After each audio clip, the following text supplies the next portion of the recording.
Hi, this is Linda Kame of Lionheart Canine located in Westminster, Maryland. The point of today's video is to demonstrate what a trained dog is capable of in public. I ascribe to the less is more policy when it comes to what the dog is wearing.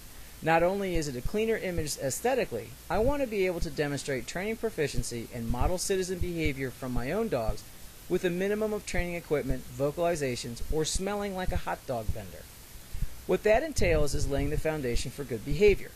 By training to a level of understanding for each command the dog will be taught before I ever step foot into a public place, I create a reasonable expectation that the dog will execute each command with little prompting, cajoling, or correction. The most critical element to me when working a dog in public is making sure I have worked to a level of proficiency on leash without having to remind the dog of his responsibility, bribe the dog with treats and a constant litany of additional commands, or correct him for ultimately what would be my failure, that of having taken the dog out before he's ready for the challenge. It takes effort.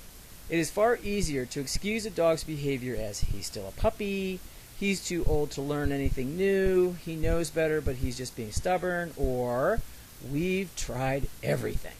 Dogs do the things they do because they have never been taught anything else constructively, or to a level of proficiency where the learned behavior becomes a habit. Dogs continue to do what is self-reinforcing for them, in the absence of your constructive input. It takes time. It is easy to manage a dog's behavior, but that cheats him of the possibilities of doing more simply because it's more of a hassle, for me at least, to have to constantly manage my dog's behavior, when teaching him to manage himself is much more fulfilling, both for the dog and for me. All of the newfangled pieces of equipment are not going to yield these results.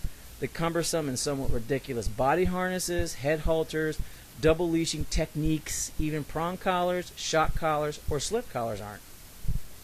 Time and patience are. Starting early with puppies to teach them core principles of learning, staying long on difficult concepts to instill them as habits in young adult and adult dogs, and practice. Once a house is built, it's too late to go back and build the foundation. Choose a goal, create a plan, execute your strategy. It's harder than it looks, but it's easier than you think. Thanks again, and happy training.